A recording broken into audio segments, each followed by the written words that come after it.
into that press conference. YV సుబ్బారెడ్డిపై ఆగ్రహం అంట. చంద్రబాబు నాయుడుపై ఆగ్రహం వ్యక్తం చేస్తే వైవి సుబ్బారెడ్డిపై ఆగ్రహం అంట. వైవి సుబ్బారెడ్డిపై ఆగ్రహం వ్యక్తం చేసిన సుప్రీంకోర్టు అంట. ఆశ్చర్యం అంటే ఆశ్చర్యం. నిజంగా వీళ్ళు రాసిన మాటలు చూస్తూ ఉంటే ఇంత దారుణంగా వక్రీకరిస్తూ ఈ మాదిరిగా చంద్రబాబు నాయుడు గారు అనే వ్యక్తి ఈ స్థాయికి దిగజారిపోయిన పరిస్థితులు కనిపిస్తూ ఉన్నాయి. రాష్ట్రాన్ని నడుపుతా ఉన్న వ్యక్తి నిజాయితీగా ఉండడానికి, ఆ నిజాలను ఒప్పుకోవడానికి ఇవే వివరాలను ఒక్కసారి నేను మళ్ళీ మీ అందరికీ మెమరీ ఒక్కసారి రీజెక్ట్ చేయడానికి ఒక్కసారి మీ అందరికీ కూడా చూపిస్తాను. ఒక్కసారి మీరంతా మీరే గమనించండి. జూలై 6వ తారీఖున, జూలై 12వ తారీఖున ఏ రకంగా ఈ కంటైనర్లలో ఏ రకంగా క్వాలిటీకి లేని పరిస్థితులు వచ్చినప్పుడు ఆ కంటైనర్లను అసలు లోపలికి వెళ్ళే పరిస్థితి కూడా లేదు. యాజ్ పర్ నార్మ్స్ టీటీడీలో ఉన్న ఒక గొప్ప రోబస్ట్ పరిపాలన వ్యవస్థ ఎంత గొప్పగా ఉంటుంది అంటే క్వాలిటీ అనేది లేకపోతే అసలు వెహికల్ లోపలికి వెళ్ళే పరిస్థితి కూడా ఉండదు. అదే మాదిరిగానే జూలై 6, జూలై 12 అంటే చంద్రబాబు నాయుడు గారు సాక్షాత్తు ముఖ్యమంత్రి అయి ఉండగా, after Chandrababu Naidu became the chief minister, these containers had come in. ఆయన ముఖ్యమంత్రిగా అయి ఉండగా, ఆయన వేసిన ఈఓ అధికారిగా ఉండగా, after Chandrababu Naidu became the chief minister, the new EO was appointed.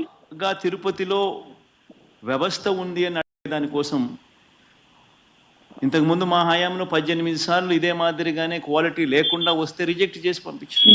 During our regime, 2014 నుంచి 19 మధ్యలో చంద్రబాబు నాయుడు గారి హయాంలో did not provide a good quality of లేకుండా were rejected. మెటీరియల్ వచ్చినప్పుడు, క్వాలిటీ లేకుండా ట్యాంకర్లు వచ్చినప్పుడు ఆయన హయాంలో 14 సార్లు తిరిగి వెనక్కి పంపించారు. We had sent all of these tankers which did not తిరుపతిలో meet ఒక the గొప్ప quality, వ్యవస్థ ఉంది, returned. ఒక రోబస్ట్ ప్రక్రియ ఉంది. ఎవరైనా కూడా మెటీరియల్ తీసుకొచ్చేటప్పుడు టెండర్లలో ఎవరైతే ఈ టెండరింగ్ ప్రొసీజర్ ప్రకారం ఈ టెండర్లలో పార్టిసిపేట్ చేస్తారు. ఆ ప్రీ క్వాలిఫికేషన్ క్రైటీరియా కూడా కొత్తగా వచ్చినట్టు కాదు, ఎప్పటి నుంచో ఉండేటివి, పాతవే. ఆ ప్రకారం ఎవరైనా ఈ టెండర్లలో పార్టిసిపేట్ చేస్తారు. ఈ టెండర్లలో ఎవరికైతే ఎలవన్ వస్తుందో వాళ్ళకు will be eligible to bring in ingredients that now these all norms are old itself. వాళ్ళు వచ్చే వాళ్ళు కూడా NABL సర్టిఫికేట్ తీసుకొని వస్తారు. The one who come to Tirumala also gets NABL certificate along with them. అయినా కూడా తిరుపతిలో ప్రతి ట్యాంకర్లోనూ 3 సార్లు టెస్టింగ్ చేస్తారు. After that also 3 times testing would be done. Vehicle ముందుకు పోతుంది. ఇది procedure. And then only the vehicle will go forward, and that is the procedure which is being followed from ages at Tirumala. ఆ ప్రొసీజర్ల నేపథ్యంలో July 6, 12 తారీఖున వచ్చిన material తిరుపతిలో వీళ్ళు 3 సార్లు టెస్ట్ చేసి ఆ ట్యాంకర్లను ఏదైతే 3 సార్లు టెస్ట్ చేసిన ప్రక్రియ ఏదైతే చేశారో ఆ ప్రక్రియలో ఈ test 12th of July after Chandrababu Naidu came to power, these tankers were tested. ఆ ట్యాంకర్ ఫెయిల్ అయితే ఆ ట్యాంకర్లను పక్కన పెట్టి the tankers had failed, and that is why they were kept aside and were not sent inside. ఆ ట్యాంకర్లు అసలు వాడుకలోనే తీసుకుని రాలేదు, వెనక్కి పంపించేశారు ఆ ట్యాంకర్లను. Those tankers were returned back, they were sent back.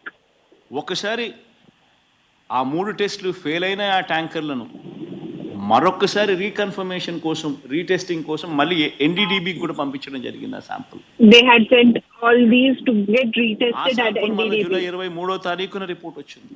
And then on July 23rd this sample report had come in.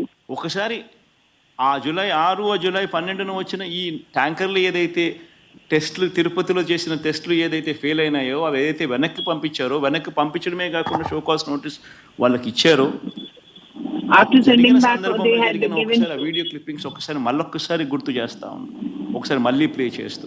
ఇది July 23వ తారీఖున సాక్షాత్ ఈఓ మాట్లాడిన మాటలు. జూలై 23వ తారీఖున ప్లే చేయండి అమ్మా.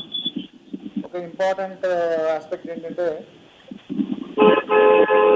టేస్ట్ అనేది మనకు తెలిసిందే, కానీ ఎరోమా అనేది మనకి కరెక్ట్ గా ఉందా లేదా, క్వాలిటీ లేకపోతే మేము మీద చర్యలు తీసుకుంటామని అందరి మేనేజ్మెంట్ వాళ్ళు వచ్చారు. ఒక్కొక్కరు మాట్లాడి చెప్పిన తర్వాత కొంతమంది ఇంప్రూవ్ చేశారు.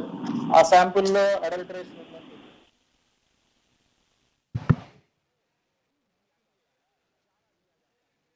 All right, that was former Andhra Pradesh Chief Minister Jagan Mohan Reddy slamming the current Chief Minister Chandrababu Naidu after Supreme Court had ordered an SIT, an independent investigation into the matter, and he's accusing that the adulteration, in fact, has happened during Chandrababu Naidu's regime in the state of Andhra Pradesh.